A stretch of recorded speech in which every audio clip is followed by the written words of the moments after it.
This week on Expressions, we're exploring the power of art therapy with a rare look inside the Greater Binghamton Health Center. The premise of the Open Studio is that the process of art making can be healing and life enhancing.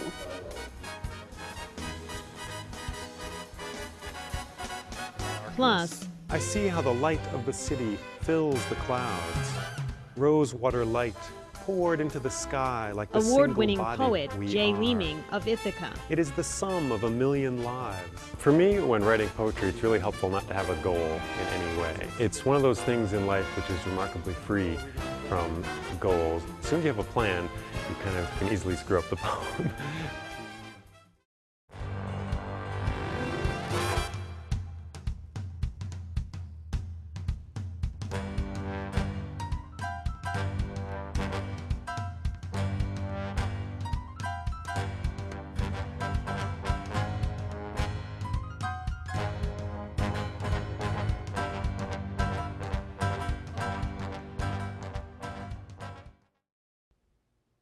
Welcome to Expressions. I'm Jen Mattoni. You're probably aware of the Greater Binghamton Health Center on the east side, but what do you really know about what goes on inside it? WSKG had an unusual opportunity to meet some staff and patients and learn about the art therapy program. We were asked not to use names or show faces. You'll now get to meet some exceptionally courageous people with telling perspectives on art and life.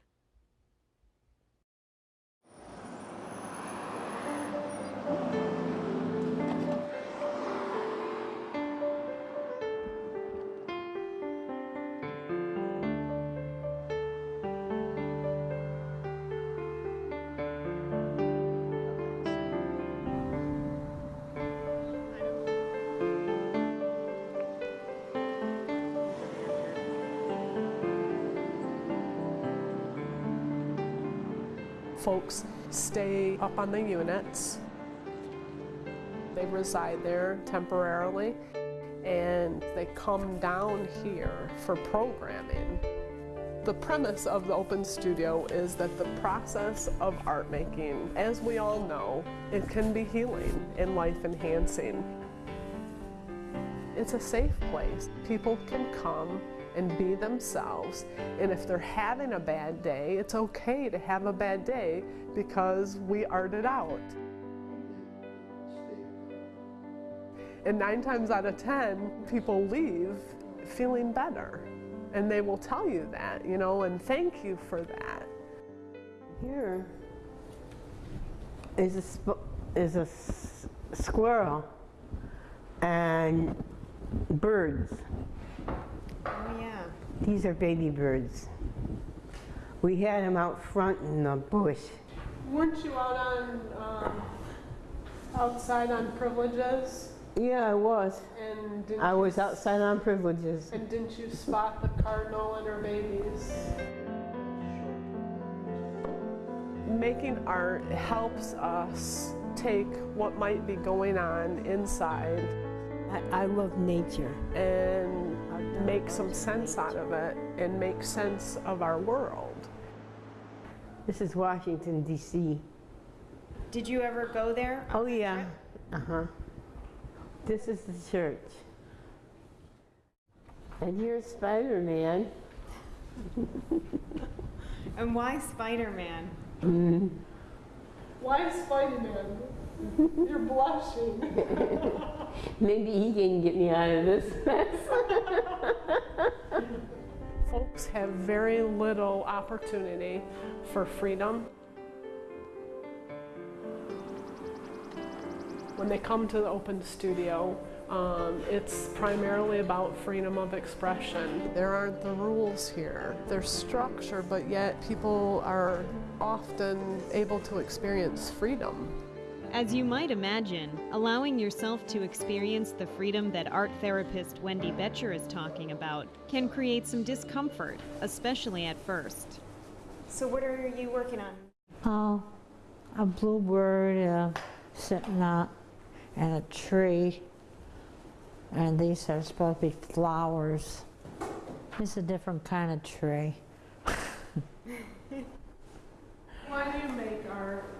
Just it makes me happy and I enjoy doing it. And they say it's passable, I don't know.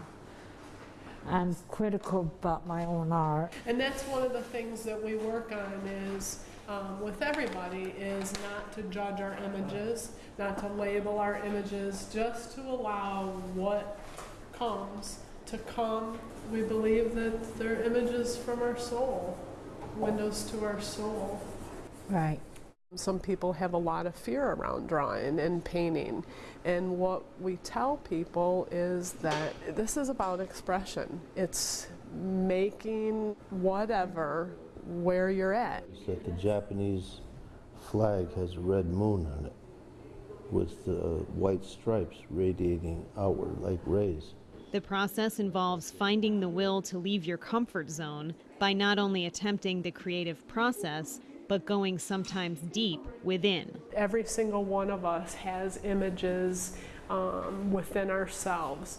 Like drawing crosses. And why is that? I love God.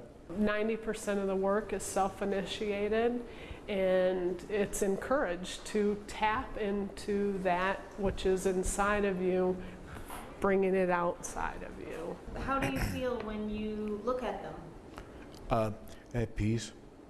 Can you tell me what this image is for you? Jesus. Banana split. For the hot days.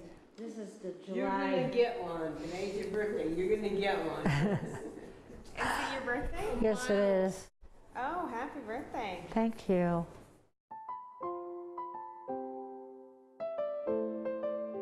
Sharing your art can take even more courage. I like to use the magic markers because they come in a little brighter. I know for myself, the first time I showed my work, I felt as though I was standing in public naked, because you open yourself up for criticism, judgment, and who likes that? Now, if I can only find the first ones I did, do you remember them? This is some giraffes. What inspired this piece for the giraffes? I have a nature book. Did your son come to visit you on Mother's Day? Yes, he did. And what did you create the day after Mother's Day in the open studio? Oh, I did a serenity prayer. But did you not come into the studio and do this piece after Mother's Day? I don't really recall. I remember. And this is a piece that you... He doesn't want any of these. Okay. He doesn't want anything, he says, to give to the hospital. He doesn't want anything.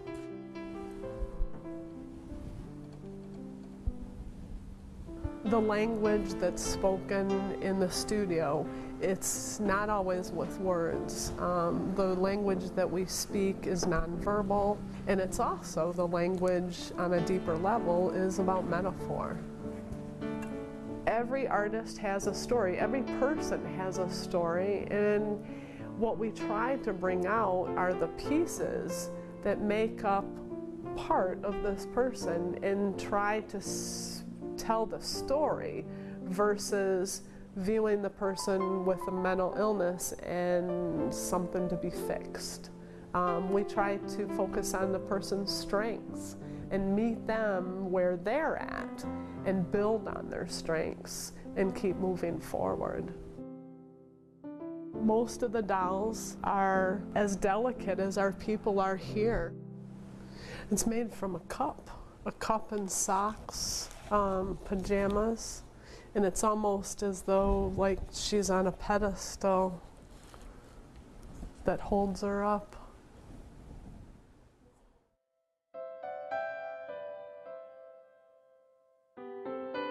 Here's another thing that was left in this space. One of our gentlemen came in one day and he put this up here, stuck it in this box, took its head off. He actually said something about flipping his lid. And here it stayed for a very long time. And then probably 6, maybe 8 months later, he stuck his hand on, and he actually took this out of the box. He set it over here, and about a month, 2 months later, he was discharged. What it may suggest is down the line, through time and through certain medications, groups here, relationships formed here, that he started getting better. When you see things on the wall, it's all been initiated by people, and in a sense, that's a sign of wellness, that you want to be seen, you're proud of maybe the piece that you've done. There was a fella who chose to put up some of his darkest work, and from the black and the white and the gray has come color. And then out of the color, one day actually came a bird. And this bird was flying, and the colors in the bird were bright. And this was something that was a major, significant departure for this person. And we know, as the language, again, going back to the metaphor, is that birds are free.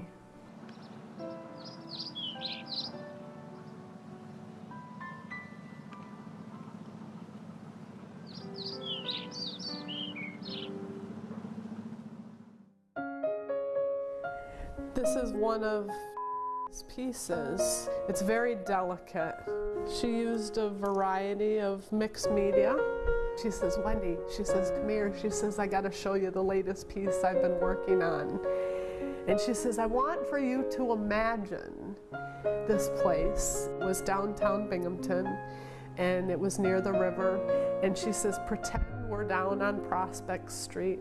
There's a hole there where I can go, where it's quiet and safe when my peers on the ward are screaming at night.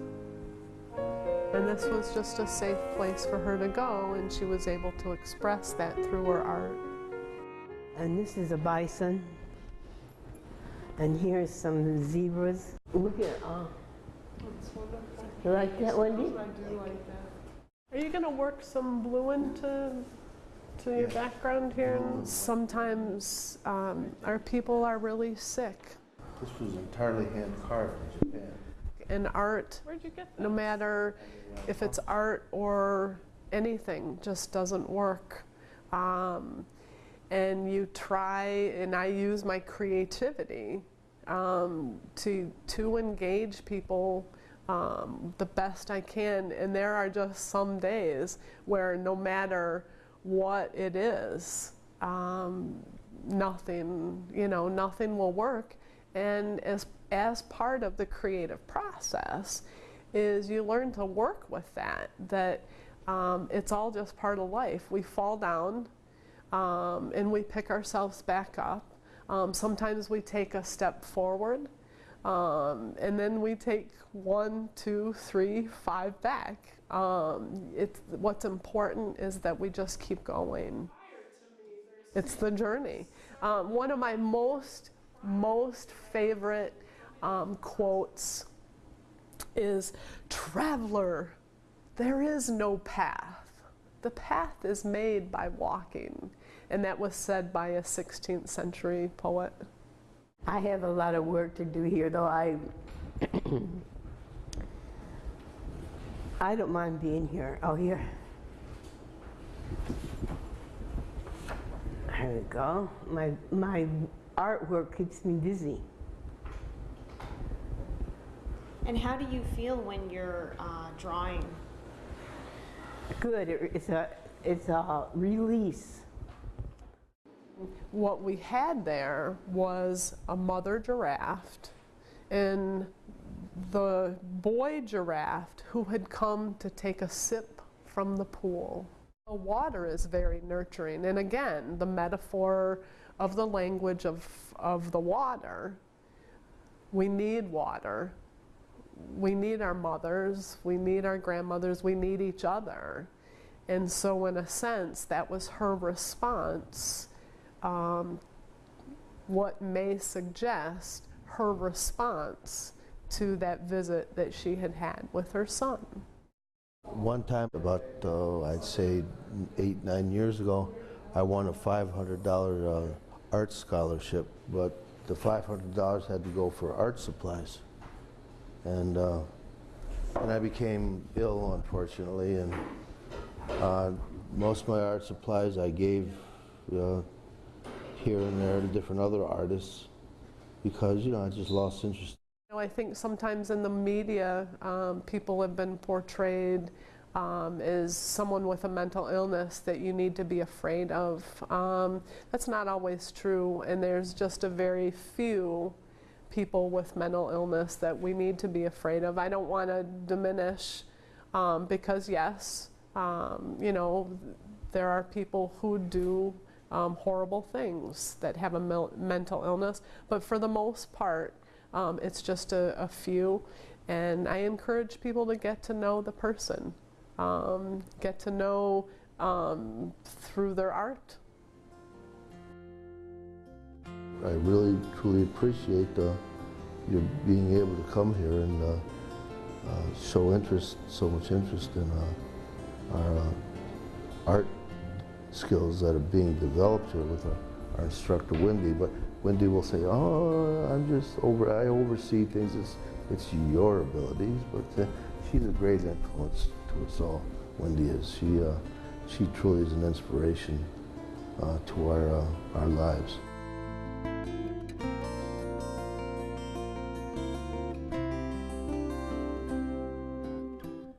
Boettcher appears to have mutual respect for the patients, with their proactive attempts to address their health and the courage they've shown to live, heal, and share themselves with others.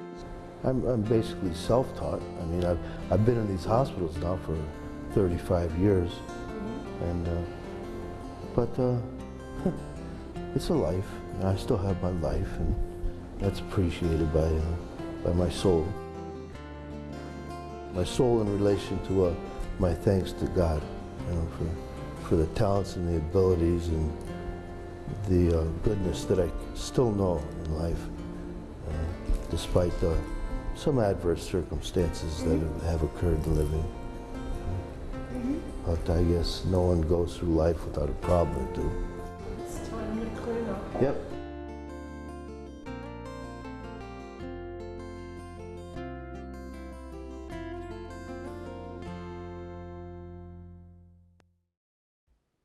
The Health Center has an annual art exhibit of patient and staff work.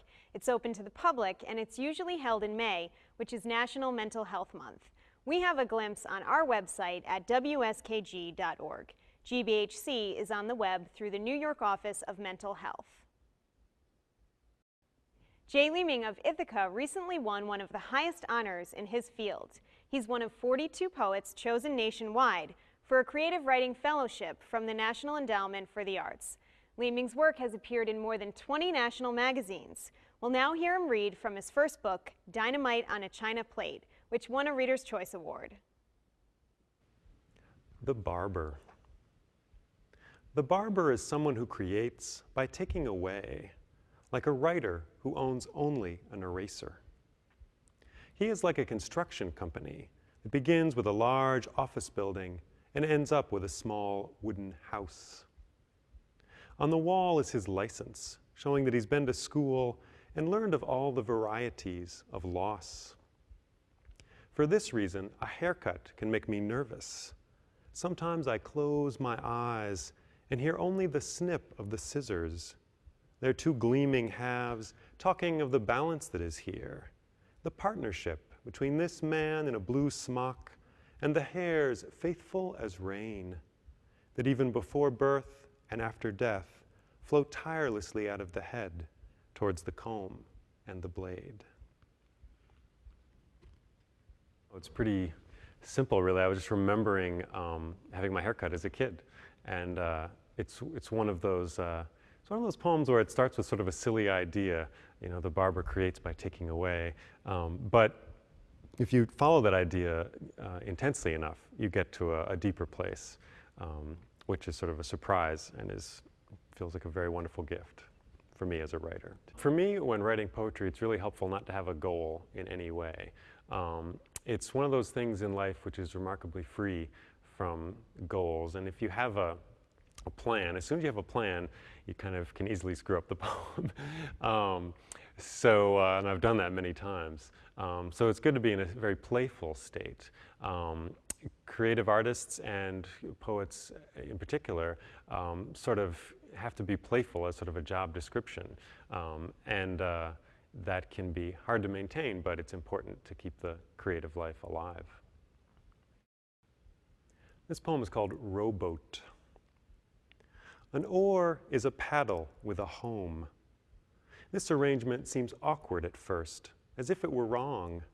The wood knocks in the oarlock and would much rather be a church steeple or the propeller of an old airplane in France. Yet, as it bites deep into the wave, it settles down, deciding that the axe and the carpenter were right. And you, too, were supposed to be sitting this way, back turned to what you want, watching your history unravel across the waves as your legs brush against the gunnels. Your feet are restless, wanting to be more involved, but your back is what gets you there, closer to what finally surprises you from behind. Waves lapping at the shore, the soft nuzzle of sand. I wrote this poem. I was working a temp job in New York City, and I was in the basement of a property management office on the Upper West Side, answering the phone all day in a windowless basement room, and bored out of my mind, and reading a history of World War II, which I wouldn't normally read, but I tried to read poetry all day, and it just did not work because it's too intense to read poetry for 8 hours. So I was reading this history of World War II, and as the first line came to me, an oar is a paddle with a home, and then went home and wrote the rest of the poem on the weekend. I grew up in Ithaca, New York, and went to college in Maine, and then lived in Minnesota for about 8 years, and then bounced back to the East Coast and lived in New York City for 3 years. And then came home to Ithaca. So that's the nice little neat circle there. I came to poetry through songwriting. I was in bands in Minnesota a lot, playing guitar and writing songs. And over the years, as I got older, the songwriting kind of turned into more poems. And after a while, it became my main focus. Back porch. Before my father needed an oxygen machine to breathe, he would often sit on the back porch, smoking on summer nights, and I would join him to talk about music or the moon as the sun went down and the cicadas rattled in the willow trees. If we sat there long enough, darkness would fill the backyard until our bodies disappeared and the orange glow of his cigarette as he inhaled became all that I could see of him, as if his life were only that burning and the ashes scattered afterwards into the grass. You have certain moments in life where all you have to do is just record them, and they're very poetic on their own, and that was a poem like that. Didn't require a lot of imaginative work. I just had to see what was there as clearly as possible. Where does my inspiration come from? I would say nature helps a lot, and music help a lot, and just sort of letting yourself have a moment to sort of think idle thoughts and not being too goal-oriented, taking a walk or things like that, which can be hard to do in a person's life in an average week, but yeah, so I'd say some of those things are inspiration for me. This is called Supermarket Historians. All historians should be supermarket cashiers. Imagine what we'd learn. Your total comes to 1066, and that's the year the Normans invaded Britain. Or, that'll be 1861, the year the Civil War began. Now all my receipts are beaches where 6-year-olds find bullets in the sand. My tomatoes add up to Hiroshima, and if I'd bought one more carton of milk, the cashier would be discussing the Battle of the Bulge and not the Peloponnesian War. But I'm tired of buying soup cans full of burning villages, tired of hearing the shouts of Marines storming beaches in the bread aisle. I want to live in a house carved into a seed inside a watermelon, to look up at the red sky as shopping carts roll through the aisles like distant thunder. I've done a lot of jobs over the years, and one of them has been being a cashier. And again, it's sort of a goofy idea, you know. What if the totals on your receipt were actually, you know, related to years, which, if you follow it, it gets to sort of a deeper place, dealing with food and survival and all these things, you know. You've been watching poet Jay Leeming from Ithaca. He teaches there at the Community School of Music and Arts and also at Lifelong, which is a senior citizen center. He also teaches workshops across the country and internationally. Thanks for joining us on Expressions. You can visit us online at WSKG.org. Find Jay Leeming online at jayleeming.com. And here he is now with one more. The light above cities.